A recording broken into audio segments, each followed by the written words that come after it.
साथियों, स्वागत है आपका self study classes with Sumit Jain YouTube channel में। तो सभी साथियों आ जाएं और वीडियो को एक बार लाइक कर दें, ठीक है। और दोस्तों निचोड़ क्लास स्टार्ट हो चुकी है, 21 जून से निचोड़ क्लासें स्टार्ट हो चुकी हैं। सभी लोग जुड़ सकते हैं और हिंदी साहित्य के कोर्स में मात्र 1199 में कोर्स में एडमिशन ले सकते हैं दोस्तों, है ना। और 10 दिन में मात्र आपको हिंदी साहित्य का निचोड़ जो क्लासों के माध्यम से आपको करवा दिया जाएगा। 1 जुलाई से नया बैच स्टार्ट होगा, ठीक है। तो जितने भी हमारे साथी हैं सभी लोग वीडियो को लाइक कर दें और दोस्तों अभी सेल्फ स्टडी क्लासेस ऐप को डाउनलोड कर लें, है ना। सेल्फ स्टडी क्लासेस ऐप में दोस्तों आपको पता है कि सप्ताह में 2 दिन रविवार और गुरुवार फ्री टेस्ट सीरीज होती है ना। तो सभी लोग जुड़ सकते हैं। स्टार्ट करते हैं आज का ये सेशन। बैर क्रोध का अचार या मुरब्बा है, प्रस्तुत पंक्ति की रचनाकार कौन है। जल्दी से आपको चयन करना है। बैर क्रोध का अचार या मुरब्बा है, प्रस्तुत पंक्ति के रचनाकार कौन है। सभी लोग बताएंगे, सभी लोग बताएं। बैर क्रोध का अचार या मुरब्बा है, प्रस्तुत पंक्ति के रचनाकार कौन है। प्रस्तुत पंक्ति के रचनाकार कौन है ये आपको चयन करना है। भारतेंदु हरिश्चंद्र हैं, मुक्तिबोध हैं, रामचंद्र शुक्ल हैं या फिर हजारी प्रसाद द्विवेदी हैं। इनमें से आपको जल्दी से चयन करना है। ये कई बार क्वेश्चन पूछा गया है दोस्तों, कई बार ये प्रश्न आ चुका है। अब आपको बताना है यहां पर। लो बैर, और सभी लोगों ने आंसर बताया है कि सर जो ये कथन है बैर क्रोध का अचार या मुरब्बा है, ये जो पंक्ति है इसके जो रचनाकार माने जाते हैं वो माने जाते हैं दोस्तों कौन, रामचंद्र शुक्ल। यानी कि आपका जो सी नंबर है तो कई बार क्वेश्चन आया है, कई बार आया है और दोस्तों आगे आएगा भी। अगला क्वेश्चन है, 2.5 अक्षर प्रेम के पढ़े सो पंडित होए, ये पंक्ति किसकी है।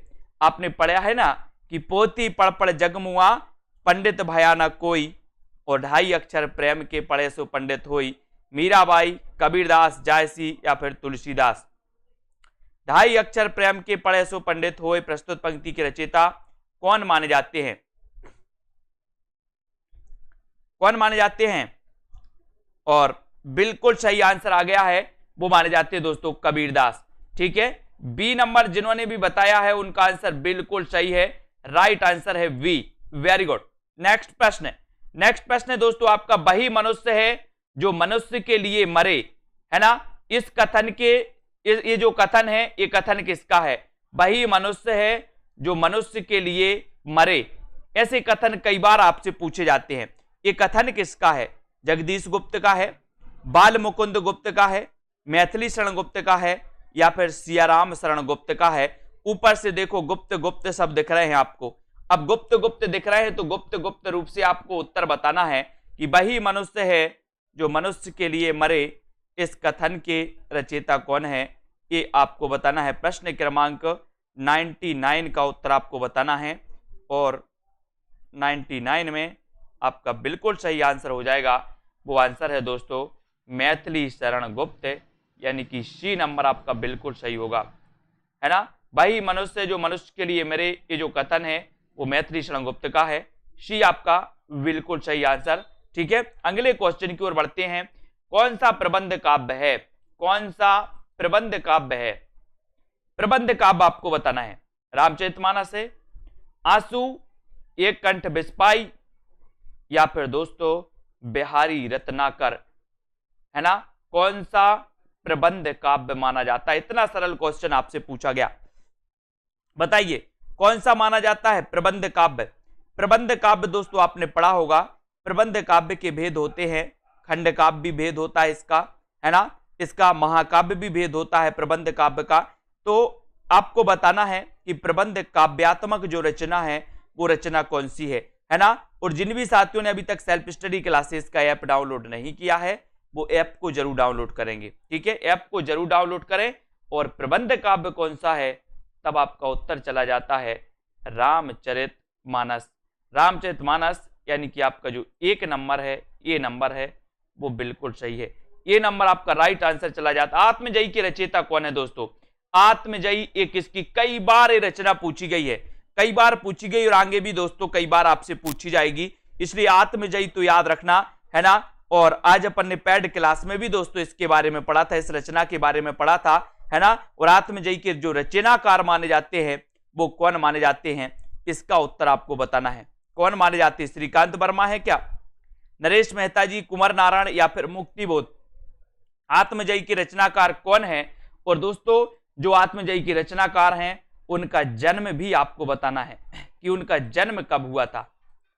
जन्म आपको चयन करना है कि उनका जन्म कब हुआ था, वो भी आपको बताना है। और आत्मजयी के रचनाकार आपने कुंवर नारायण बता दिया, है ना, कुंवर नारायण आपने बता दिया। सी नंबर आपका बिल्कुल सही होगा। इनका जन्म भी आपको कमेंट में लिखना है कि कुंवर नारायण का जन्म कब हुआ, कुंवर नारायण का जन्म कब हुआ, ये आपको चयन करना है। सी नंबर आपका बिल्कुल सही हो जाएगा। ठीक है, बहुत बढ़िया। अगला क्वेश्चन देख लो, चांद का मोह टेढ़ा काव्य के रचयिता कौन है?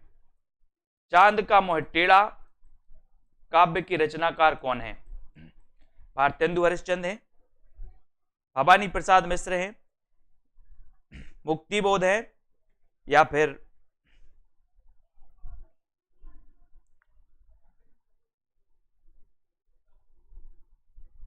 वेरी गुड 1927 में दोस्तों, है ना, 27 माना जाता है। वेरी गुड, सभी लोगों ने बिल्कुल सही बताया। 1927 ये कुंवर नारायण का दोस्तों क्या है, जन्म, है ना, 1927 माना जाता है इनका जन्म काल। और यहां पर चांद का मोह टेढ़ा अगर आपसे पूछा है तो आपने बिल्कुल सही बताया है। क्या बताया है? वेरी गुड, गजानन माधव मुक्तिबोध, है ना। आपको पता है कि मुक्ति के बाद चांद का मोह क्या हो जाता है, टेढ़ा हो जाता है। मुक्ति के बाद चांद का मोह टेढ़ा हो जाता है। यहां पर गजानन माधव मुक्तिबोध आपका बिल्कुल सही होगा, है ना। अगले क्वेश्चन की ओर बढ़े। अगला क्वेश्चन है, यामा के रचयिता कौन है? यामा किसकी रचना है? यामा, यामा बताओ, इतना सरल क्वेश्चन आपसे पूछा गया, है ना। पंत का तो आपको पता ही है कि सर 1900 में इनका जन्म हुआ था। पल्लव इनकी रचना है ना। पंत को नंद दुलारे वाजपेयी ने छायावाद का प्रवर्तक माना, प्रकृति का चितेरा कभी भी इन्हें कहा जाता है। ठीक है, और दोस्तों सुभद्रा कुमारी चौहान के बारे में भी पढ़ा है ना, आपने पढ़ा है सभी लोगों ने, और महादेवी वर्मा जी के बारे में पढ़ा है। अब यामा आप बताना है कि किसकी रचना है, और यामा के बारे में आपको पता है कि सर यामा जो है ये महादेवी वर्मा की रचना है। और इस रचना के लिए 1982 में क्या मिल गया था? ज्ञानपीठ पुरस्कार भी मिल गया था। किसके लिए? यामा के लिए। तो आपका उत्तर सी नंबर बिल्कुल सही हो जाता है। सी नंबर राइट आंसर हो जाता है। संसद से सड़क तक काव्य के रचनाकार कौन है? संसद से सड़क तक काव्य के रचनाकार कौन है? श्रीकांत वर्मा, सुदामा पांडे धूमिल, अज्ञे या फिर रघुवीर सहाय? यहां पर 105 का उत्तर सभी लोग बताएंगे। संसद से सड़क तक काव्य के रचनाकार कौन माने जाते हैं? संसद से सड़क तक,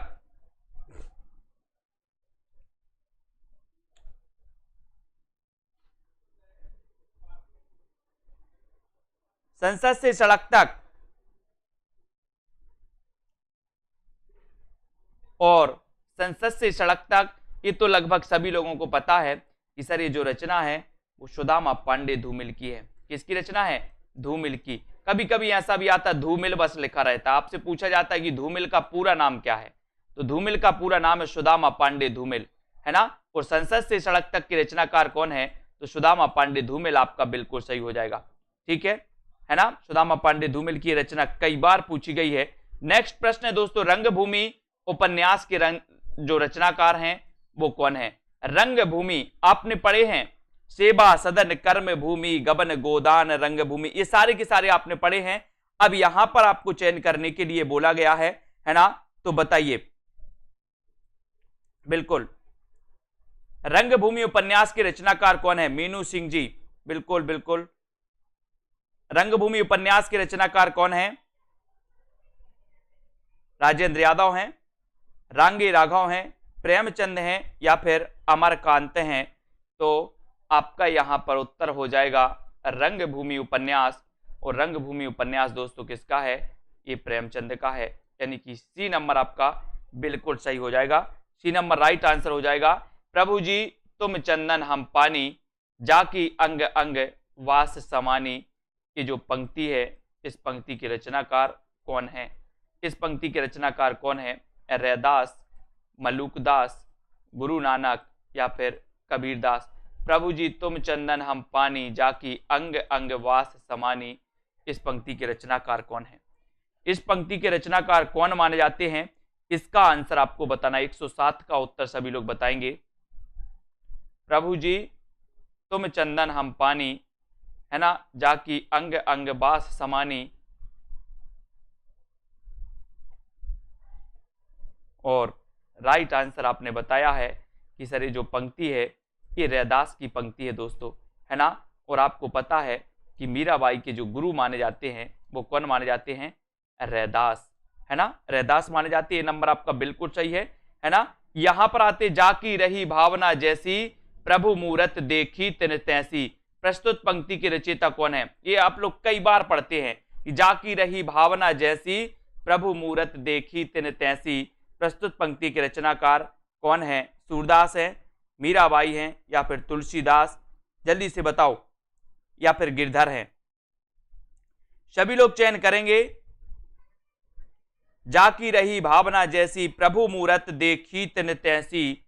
ये जो पंक्ति है इस पंक्ति के रचनाकार कौन माने जाते हैं? और आपने बिल्कुल सही आंसर बताया है कि सर ये जो पंक्ति है ये पंक्ति है ना, लोक मंगल के कवि तुलसीदास की। ठीक है, वेरी गुड आंसर, तुलसीदास आपका राइट है। प्रेम पच्चीसी कहानी संग्रह की रचनाकार कौन है? प्रेम पच्चीसी एक कहानी संग्रह की रचनाकार कौन है?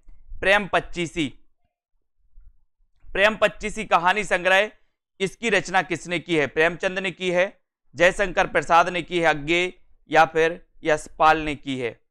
प्रेम पच्चीसी कहानी संग्रह आपको बताना है इसके रचनाकार कौन है? प्रेम पच्चीसी कहानी संग्रह के रचनाकार आपको चयन करना है। वीडियो को एक बार लाइक जरूर करते रहिए और अपने मित्रों तक एक बार शेयर करते रहिए। ऐसे क्वेश्चनों को आपको पकड़ना है और आपका बिल्कुल सही आंसर हो जाएगा दोस्तों कि प्रेम पच्चीसी जो रचना है प्रेम से प्रेमचंद, किसकी है? प्रेमचंद, है ना। और आपको पता है कि प्रेमचंद को कलम का सिपाही कहा जाता है। कलम का सिपाही, प्रेमचंद के बारे में पढ़ा है। इनकी पत्नी का नाम क्या था? शिवरानी देवी। और शिवरानी देवी ने एक जीवनी लिखी थी। कौन सी जीवनी लिखी थी? प्रेमचंद घर में, प्रेमचंद घर में। ठीक है, तो ये भी अपन को याद करना है। नेक्स्ट क्वेश्चन आपका आ जाता है, अगला क्वेश्चन है दोस्तों यहां पर कि ज्ञानपीठ पुरस्कार किस क्षेत्र में श्रेष्ठ कार्य के लिए दिया जाता है। साथ ही एक क्वेश्चन और है कि दोस्तों ये हिंदी में कितनी रचनाओं के लिए मिला है, ये भी आपको बताना है। ज्ञानपीठ पुरस्कार किस क्षेत्र में सर्वश्रेष्ठ कार्य के लिए दिया जाता है और ये कितनी रचनाओं के लिए मिला है दोस्तों ज्ञानपीठ पुरस्कार हिंदी में? बताइए। सिनेमा के क्षेत्र में दिया जाता है, विज्ञान के क्षेत्र में, समाज सेवा के क्षेत्र में, या फिर साहित्य के क्षेत्र में?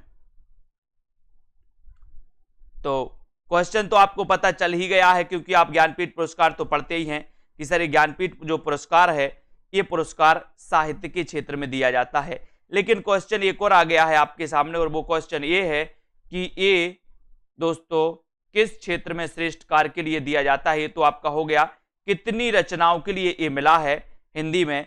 और बहुत बढ़िया आंसर आया है कि सर ये 4 रचनाओं के लिए मिला है, केवल 4 रचनाओं के लिए मिला है। उनमें भी दोस्तों एक कवित्री हैं और कवित्री कौन है? महादेवी वर्मा, है ना। एकमात्र ऐसी कवित्री हैं जिन्हें किसी रचना के लिए ज्ञानपीठ पुरस्कार मिला है।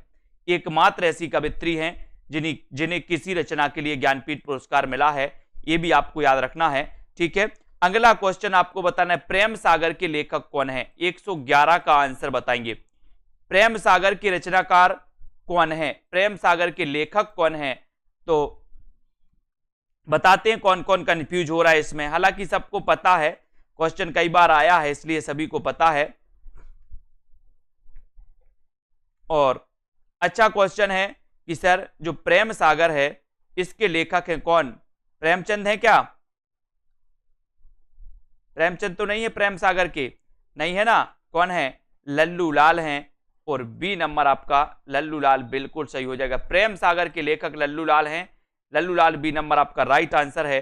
नेक्स्ट क्वेश्चन है तुलसीदास अपनी रचनाओं में किसका वर्णन किया है? तुलसीदास ने अपनी रचनाओं में किसका वर्णन किया है? तुलसीदास ने शिव का, कृष्ण का, राम का या फिर विष्णु का? जो मूल रूप से आपको बताना है कि तुलसीदास ने किस अपनी रचनाओं में किसका वर्णन किया है ना, और ये किस काव्य धारा के कवि थे, ये भी आपको चयन करना है। ठीक है, तो यहां पर जल्दी से बताओ 112 का आंसर, तुलसीदास ने अपनी रचनाओं में किसका वर्णन किया है? सभी लोग आंसर बताएंगे और उत्तर आपका चला जाता है दोस्तों कि जो तुलसीदास हैं इन्होंने अपनी रचनाओं में जो वर्णन किया है वो वर्णन किया है राम, है ना, रचनाओं में राम का वर्णन किया है, और उत्तर आपका सी बिल्कुल सही है। सी नंबर आपका बिल्कुल सही है, सी आपका राइट आंसर हो जाता है। नेक्स्ट क्वेश्चन है, त्यागपत्र उपन्यास किसकी रचना है? त्यागपत्र उपन्यास किसकी रचना है? ये त्यागपत्र उपन्यास आपको बताना है, प्रेमचंद की है, जैनेन्द्र कुमार की है, अज्ञे की, या फिर रेणु की है? त्यागपत्र उपन्यास किसकी रचना है?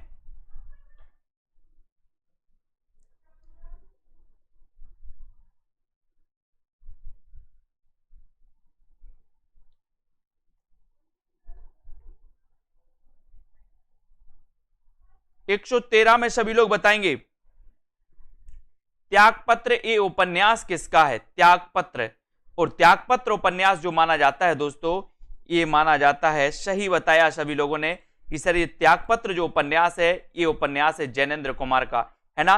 ये मनोविश्लेषणवादी उपन्यासकार माने जाते हैं दोस्तों। कैसे माने जाते हैं? मनोविश्लेषणवादी उपन्यासकार। ठीक है, अज्ञेय भी मनोविश्लेषणवादी उपन्यासकार माने जाते हैं। ठीक है, ये जैनेन्द्र कुमार आपका बिल्कुल सही है। नेक्स्ट, ज्ञानपीठ पुरस्कार दिया जाता है दोस्तों, हिंदी भाषा के प्रचार प्रसार हेतु दिया जाता है, या फिर भारतीय लेखकों की आर्थिक सहायता हेतु दिया जाता है, या फिर भारतीय भाषा में साहित्यकारों के रचनात्मक लेखन हेतु दिया जाता है, या फिर इनमें से कोई नहीं?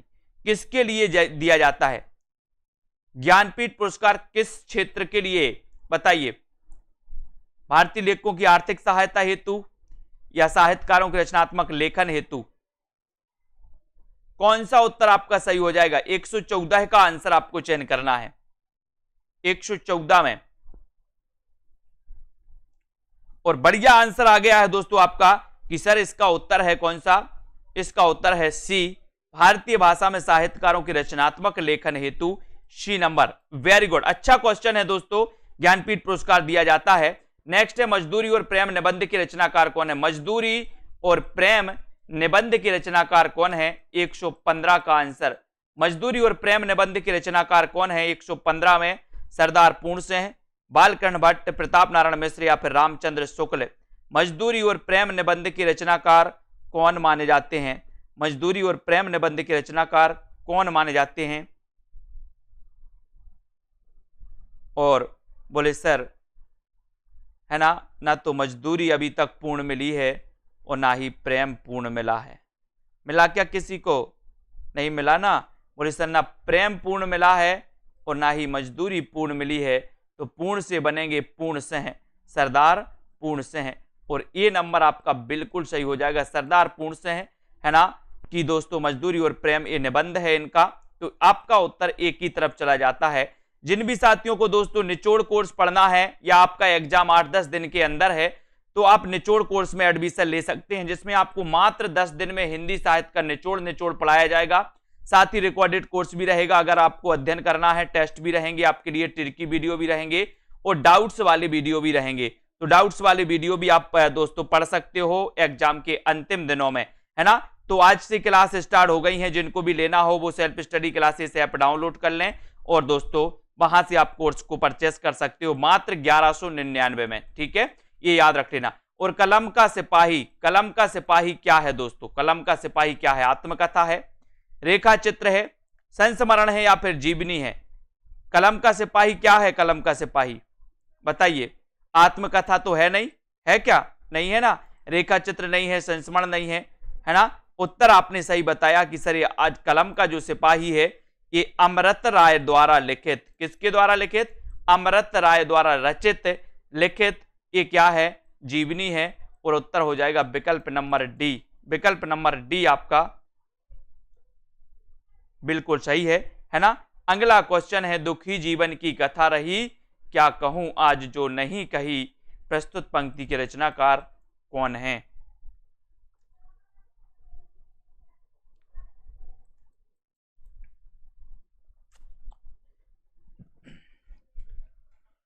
दुखी जीवन की कथा रही, क्या कहूं आज जो नहीं कही। ये जो पंक्ति है, ये पंक्ति किसकी है? महादेवी वर्मा की है क्या? पंत की है? निराला की है? किसकी है? दुखी जीवन की कथा रही, क्या कहूं आज जो नहीं कही। और पता है कि सर ये जो सरोज स्मृति है, सरोज स्मृति आपको पता है क्वेश्चन पूछा जाता है कि निम्न में से बताइए कौन सा हिंदी संसार का सबसे शोक गीत माना जाता है। तो हिंदी संसार का सबसे शोक गीत माना जाता है दोस्तों सरोज स्मृति। और सरोज स्मृति की रचनाकार कौन है? तो निराला जी हैं।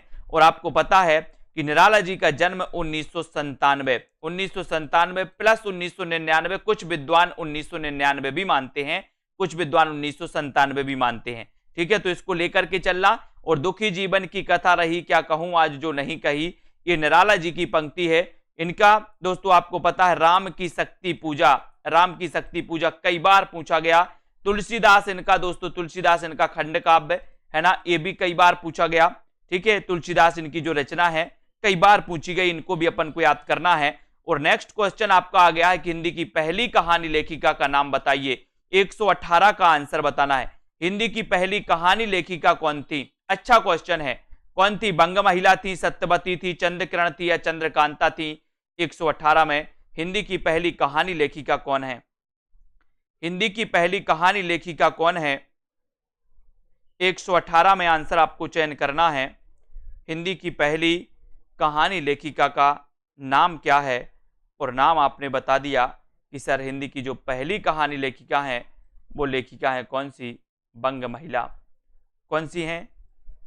बंग महिला।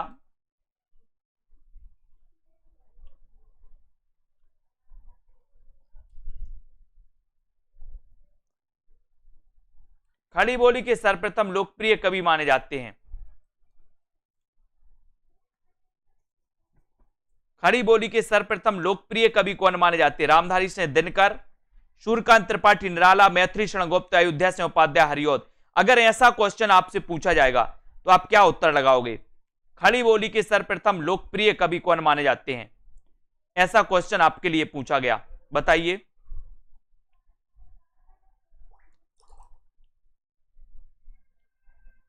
क्या लगाएंगे आप उत्तर? और उत्तर तो आपने देख लिया कि सर खड़ी बोली के सर्वप्रथम लोकप्रिय कवि नहीं दोस्तों, महाकवि। कौन? महाकवि। महाकवि अयोध्या सिंह उपाध्याय, हरिऔध है ना। इन्होंने एक ग्रंथ लिखा जो कि इनका क्या था दोस्तों? क्या था इनका बोले सर, इनका क्या था? इनका प्रिय प्रवास है ना, इनका महाकाव्य था। और खड़ी बोली का भी ये प्रथम महाकाव्य था दोस्तों। कौन सा? प्रिय प्रवास है ना। तो ये याद रख लेना, ये डी नंबर आपका पता हो जाएगा, ये डी नंबर आपका बिल्कुल सही हो जाएगा है ना। आधुनिक काल का सूरदास इन्हें कहा जाता है, तो ये आपका डी बिल्कुल सही हो जाएगा। नेक्स्ट है गोदान किसकी कृति है? गोदान कृति पूछ लिया गया दोस्तों, ये उपन्यास है। क्या है ये? उपन्यास है। उपन्यास, गोदान उपन्यास है। और गोदान बताना है किसका उपन्यास है, तो ये बताइए गोदान किसका उपन्यास है? गोदान किसका उपन्यास है? और आपको पता है दोस्तों कि अयोध्या सिंह उपाध्याय, हरिऔध की प्रथम रचना मानी जाती है कृष्ण शतक। कौन सी मानी जाती है? कृष्ण शतक है ना, आपको पता होगी। और यहां पर आपको गोदान पूछा गया, और गोदान किसकी है दोस्तों? बोले सर प्रेमचंद जी का ये उपन्यास है। बी नंबर आपका बिल्कुल सही हो जाएगा, प्रेमचंद जी का उपन्यास है। Very good. नेक्स्ट है कस्तूरी कुंडल बसे आत्मकथा किसकी है? कस्तूरी कुंडल बसे आत्मकथा किसकी है? शीला झुंझुनवाला की, मैत्रेयी पुष्पा की, कुसुम अंचल की, या फिर गोपाल प्रसाद व्यास की। कस्तूरी कुंडल बसे आत्मकथा के लेखक कौन है? कस्तूरी कुंडल बसे ये दोस्तों किसकी आत्मकथा है? अच्छा क्वेश्चन 121 का, बहुत ही बढ़िया क्वेश्चन है, कई बार पूछे गए हैं। उत्तर क्या हो जाएगा? उत्तर आपको बताना है। कस्तूरी कुंडल बसे आत्मकथा के लेखक कौन है?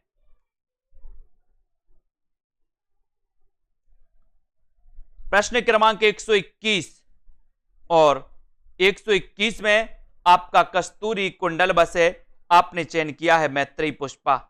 मैत्रेयी पुष्पा यानी कि आपका जो बी नंबर है मैत्रेयी पुष्पा वो बिल्कुल सही है।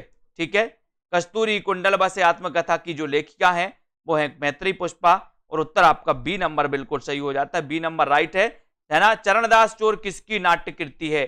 चरणदास चोर किसकी नाट्य कृति है? मुद्रा राक्षस, बलराज पंडित, हबीब तनवीर या फिर नाग बोडस। चरणदास चोर ये किसकी नाट्य कृति है? इतना अच्छा क्वेश्चन है। 122 का उत्तर आपको बताना है। 122 का उत्तर सभी लोग बताएंगे। चरणदास चोर किसकी नाट्य कृति है? सभी लोग बताएं। 122 में आपका राइट आंसर क्या हो जाएगा? किसकी नाट्य कृति है चरणदास चोर? और बिल्कुल सही आंसर आ रहा है। बहुत बढ़िया आंसर आया आप लोगों का। वो आंसर है हबीब तनवीर। हबीब तनवीर यानी कि सी नंबर आपका बिल्कुल सही है। चरणदास चोर किसकी नाट्य कृति है? और वो नाट्य कृति है हबीब तनवीर की। Very good. नेक्स्ट है, ज्ञान मार्गी शाखा के कवियों को किस नाम से पुकारा जाता है? किस नाम से पुकारा जाता है? 123 का आंसर। 123 का आंसर, ज्ञान मार्गी शाखा के कवियों को किस नाम से पुकारा जाता है? सिद्ध कवि, नाथपंथी कवि, भक्त कवि, संत कवि। ज्ञान मार्गी शाखा के कवियों को किस नाम से पुकारा जाता है? ज्ञान मार्गी शाखा के कवियों को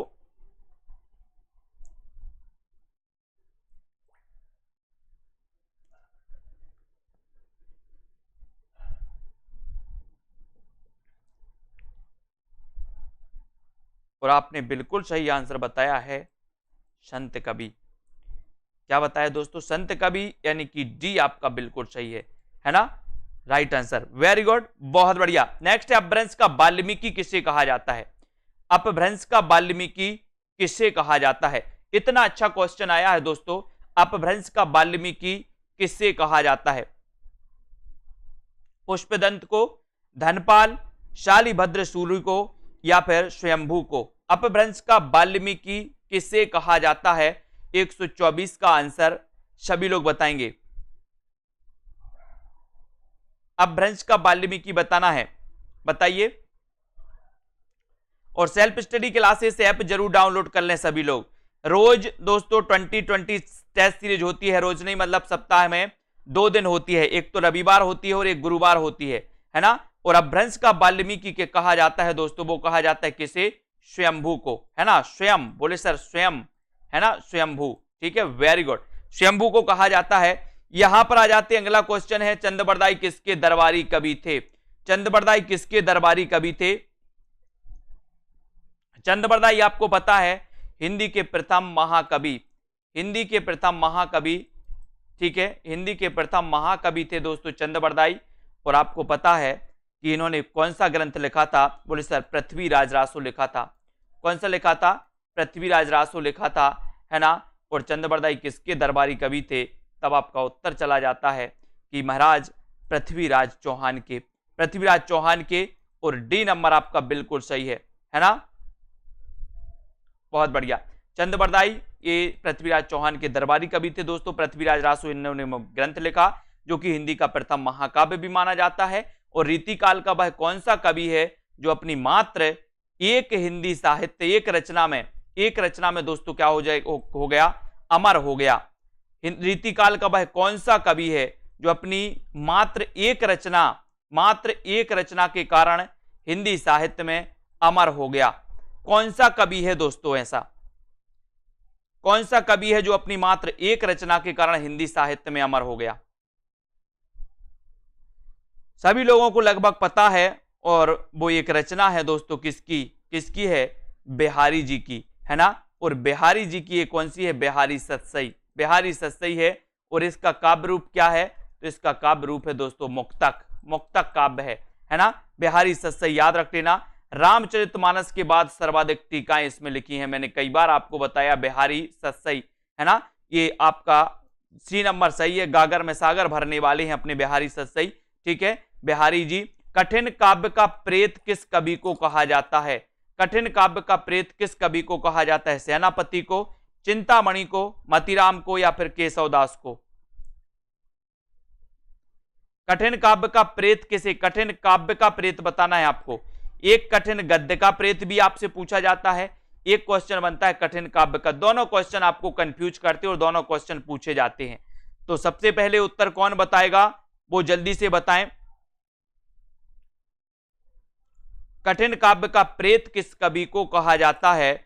और आपने बहुत बढ़िया आंसर चयन किया है कि सर काव्य रचनाएं केशवदास ने की हैं, है ना। याद रखते ना, काव्य तो काव्य में आपको केशवदास लगाना है। और कठिन गद्य का आता गद्य का, तो गद्य तो अज्ञे ने लिखे हैं दोस्तों, अज्ञे, है ना, अज्ञे। तो कठिन गद्य का प्रेत अज्ञे को कहा जाता है और कठिन काव्य का प्रेत केशवदास को कहा जाता है। तो यहां पर कठिन काव्य आपसे पूछा गया है, तब आपका उत्तर केशवदास चला जाएगा, ठीक है ना। इनकी कौन सी रचना? रामचंद्रिका। आपको कई बार बताया है कि रामचंद्रिका को छंदों का अजायब घर कहा जाता है, और किसने कहा है? तो रामस्वरूप चतुर्वेदी ने, ठीक है, बिल्कुल सही। नेक्स्ट है, द्विवेदी युग का नामकरण किसके नाम पर हुआ है? इतना सरल क्वेश्चन आपसे पूछा गया।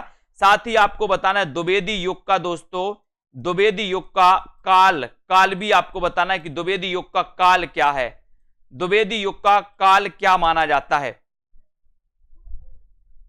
बताइए। शांति प्रिय द्विवेदी, महावीर प्रसाद द्विवेदी, हजारी प्रसाद द्विवेदी, या फिर राम अवध द्विवेदी। द्विवेदी युग का नामकरण किसके नाम पर हुआ? किसके नाम पर हुआ? प्रश्न क्रमांक 128 में आप लोग चयन करना। और बहुत बढ़िया आंसर आया है सभी लोगों ने कि सर द्विवेदी युग का जो नामकरण हुआ है वो हुआ है महावीर प्रसाद द्विवेदी के नाम पर। लेकिन द्विवेदी युग का काल आपको बताना है कि द्विवेदी युग का काल क्या है, क्या माना जाता है। चलिए नेक्स्ट है, मैथिल कोकिल किसे कहा जाता है? मैथिल कोकिल किसे कहा जाता है? मैथिल कोकिल किसे कहा जाता है? विद्यापति को, अमीर खुसरो को, चंद्रबरदाई को, या फिर हेमचंद्र को? मैथिल कोकिल किसे कहा जाता है?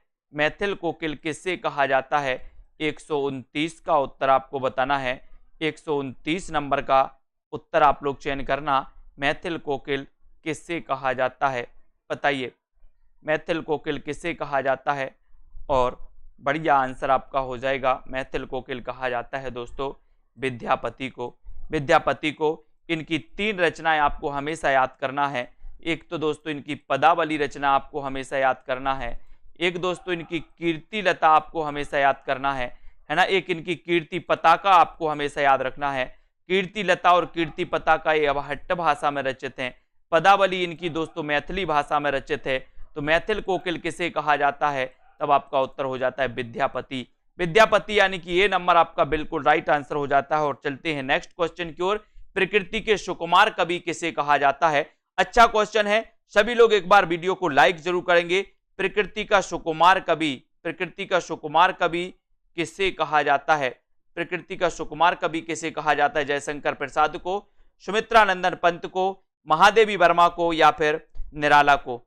किसे कहा जाता है प्रकृति का सुकुमार कवि? प्रकृति का सुकुमार कवि किसे कहा जाता है? प्रकृति का सुकुमार कवि किसे कहा जाता है? जल्दी से लिख दो कमेंट में। और उत्तर चला जाता है आपका सुमित्रानंदन पंत। सुमित्रानंदन पंत यानी कि आपका बी नंबर जो सुमित्रानंदन पंत है प्रकृति के सुकुमार कवि, और वो कहा जाता है पंत को। ठीक है, बी नंबर आपने बिल्कुल सही बताया है। देख लेते हैं अगला क्वेश्चन। अगला क्वेश्चन आया है दोस्तों, आपको बताना है यहां पर, बताइए जल्दी से कि एक भारतीय आत्मा किसे कहा जाता है?